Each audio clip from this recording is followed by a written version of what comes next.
नमस्कार, आप देख रहे हैं द न्यूज। आपके साथ मैं सृष्टि मिश्रा। बहुत बड़ी खबर सामने आई है राजस्थान से। राजस्थान में कांग्रेस के एक बड़े दिग्गज नेता, बीकानेर से पश्चिम नेता, आपको बता दें, यहां पर राजकुमार किराड़ू ने कांग्रेस के सभी पदों से इस्तीफा दे दिया है, केवल इसलिए कि उन्हें टिकट नहीं मिला।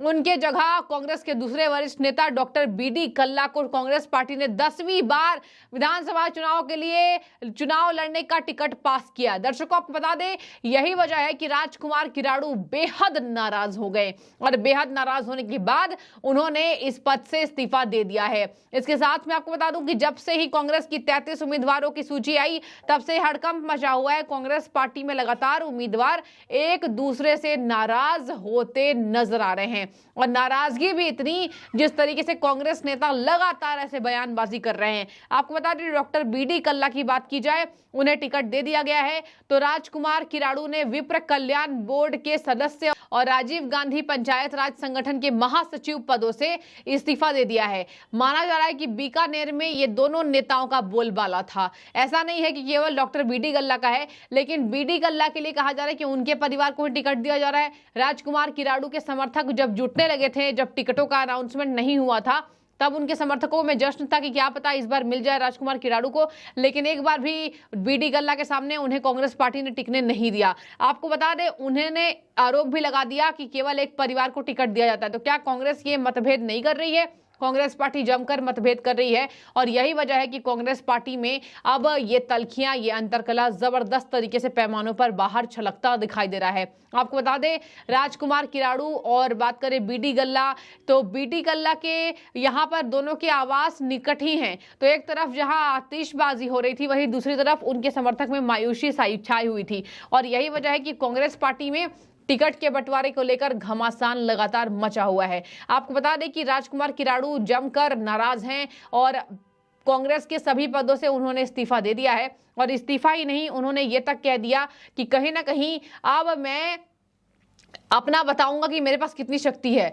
आपको बता दें, अंदेशा ये तक लगाया जा रहा है कि राजकुमार किराड़ू ने यहां पर एक बात का और परिचय दे दिया है कि वो कांग्रेस पार्टी से अलग हटकर चुनाव लड़ेंगे और बीडी कल्ला का यहां जमकर विरोध करवाएंगे और बीडी कल्ला के सामने मुकाबला करते दिखाई देंगे। तो ये है राजस्थान की कांग्रेस की असली सच्चाई, जहां पर जबरदस्त यहां पर घमासान मचा हुआ है। दूसरी खबर आपको बता दें किस तरीके से यहां गहलोत के ओएसडी लोकेश शर्मा जी यहां सचिन पायलट से मिले तो तल्खियां बढ़ गई।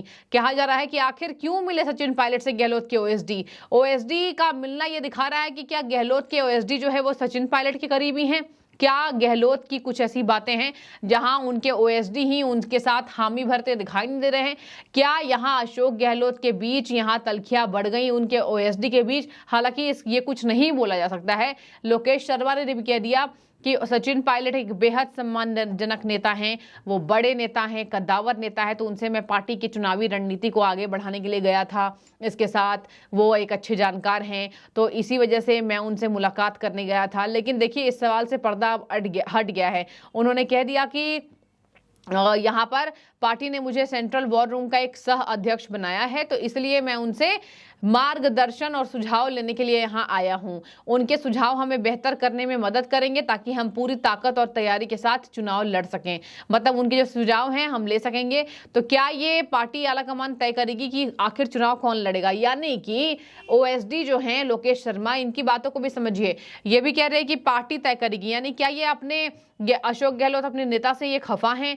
क्या अशोक गहलोत बार बार जो वफादारी का ढोंग कर रहे हैं या पेश कर रहे हैं दावेदारी, क्या उनसे नाराज हैं लोकेश शर्मा? लोकेश शर्मा की ये तमाम बातें हैं जो यहाँ पर तल्खियां बढ़ती दिखाई दे रही हैं। दर्शकों, आगे मैं आपको बता दूं, अगर बातचीत की जाए तो यहाँ लोकेश शर्मा ने जो मुलाकात की सचिन पायलट से, ये कहा जा रहा है कि सचिन पायलट का कद बढ़ा है। सचिन पायलट पहले से भी नाराज हैं अशोक गहलोत से, अशोक गहलोत सचिन पायलट से नाराज हैं। अशोक गहलोत ने बयान दे दिया कि मैं नाराज नहीं हूं सचिन पायलट से और हम मिलकर काम करेंगे। और ऐसे में इतने बावजूद भी यहाँ सचिन पायलट अशोक गहलोत से नाराजी हैं। कह दिया कि आलाकमान ने ये टिकट का फैसला तय तय करेगी कि टिकट आखिर किसको मिलेगा किसको नहीं मिलेगा। तो यही वजह है कि यहाँ पर सचिन पायलट और अशोक गहलोत के बीच बढ़ती गहमागहमी के बीच उनके एसडी लोकेश शर्मा का इनसे मुलाकात कोई भी यहाँ पर सियासी घमासान मचाता दिखाई दे रहा है। तो कांग्रेस की पहली सूची जारी हो चुकी है, 33 उम्मीदवार उसमें आ चुके हैं और 33 उम्मीदवारों के बाद यहाँ गहलोत को सरदारपुरा से मैदान में उतारा गया है। पहले से भी जो हाजिर जवाब था, पायलट को तो टोंक जिले से उतारा गया है। और बातचीत करें तो राजस्थान कांग्रेस कमेटी के अध्यक्ष गोविंद सिंह डोटासरा लक्ष्मणगढ़ से अपना पर्चा भरेंगे। तो इन लोगों को बराबर टिकट वितरण दे दिया गया है। और बातचीत की जाए तो बड़े बड़े पद पर इनको यहां बाद में कांग्रेस पार्टी आसीन कर सकती है, लेकिन अशोक गहलोत को यह पसंद नहीं है कि सचिन पायलट को कोई बड़ा पद मिले। और उनके जो एसडी हैं लोकेश शर्मा, उनकी मुलाकात सियासी घटनाक्रम को बता रही है कि कहीं ना कहीं आखिर क्यों पायलट से मुलाकात ये कर रहे हैं। कह रहे हैं पायलट बड़े नेता हैं, समर्थन में हैं और सुझाव ले रहे हैं, वरिष्ठ नेता हैं और मुझे मार्गदर्शन और सुझाव चाहिए, इसी वजह से मैं सचिन पायलट से मिलता नजर आ रहा हूं। तो ये पूरी बात थी, आपको बता दें, राजस्थान की, जहां पर यहाँ जो कह लीजिए यहाँ पर डॉक्टर बीडी कल्ला से नाराज हो चुके हैं। बीडी कल्ला से नाराज यहाँ पर बातचीत की जाए तो कांग्रेस नेता राजकुमार किराड़ू ने सभी पदों से इस्तीफा दे दिया है और वो बागी हो गए हैं, वो अलग चुनाव लड़ते दिखाई देंगे। कांग्रेस उनसे हाथ धो बैठी है और अगर उनसे हाथ धो बैठती है कांग्रेस तो बीकानेर के पश्चिम सीट से कांग्रेस पार्टी को बहुत बड़ा नुकसान होने वाला है। और यही वजह है कि लगातार सर्वेज में दिखाया जा रहा है कि यह अंतर कला ही है पार्टी की, जहां पर कांग्रेस पार्टी इस बार हार का सामना करेगी राजस्थान में।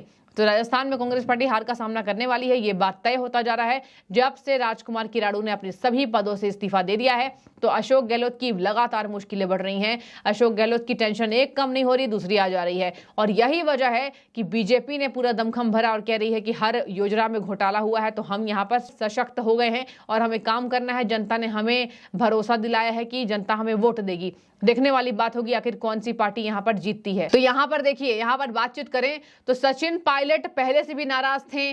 सचिन पायलट बाद में भी नाराज हैं कि उन्होंने यहाँ भ्रष्टाचार के खिलाफ कोई आवाज नहीं उठाई, वसुंधरा राजे के साथ मिल गए। और अशोक गहलोत देखिए कांग्रेस पार्टी के बेहद करीबी माने जाते हैं। अशोक गहलोत के लिए यह भी कहा जाता है कि आला कमान उन्हें पसंद करती है और यही वजह है कि बार बार वो यही बोलते दिखाई देते हैं अशोक गहलोत कि हम जो हैं हम आला कमान के नजदीकी हैं, हम बातचीत करते हैं, हमें मुख्यमंत्री बनाया जाएगा, कुर्सी को मैं छोड़ना चाहता हूं लेकिन ये कुर्सी मुझे नहीं छोड़ रही है। तो क्या ये कुर्सी अशोक गहलोत को नहीं छोड़ रही? तो अशोक गहलोत ये दमखम दिखाने की कोशिश कर रहे हैं कि अशोक गहलोत को आगे आने वाले विधानसभा चुनाव में कांग्रेस पार्टी यहां पर पूरी जोर आजमाइश लगाएगी मुख्यमंत्री बनाने में। और अगर ऐसा होता है तो सचिन पायलट को यहां पर नफा नुकसान उठाना पड़ेगा, जो कि सचिन पायलट के समर्थकों को बिल्कुल अच्छा नहीं लगेगा। तो सचिन पायलट पहले से भी नाराज है। तो देखिए राजस्थान की दाव पेच बढ़ते जा रहे हैं, मुश्किलों में अशोक गहलोत घिरते जा रहे हैं और इसी मुश्किलों में घिरने के बाद अशोक गहलोत का बड़ा बयान सामने आ रहा है और सचिन पायलट ने इस पर तंज कस दिया आज ही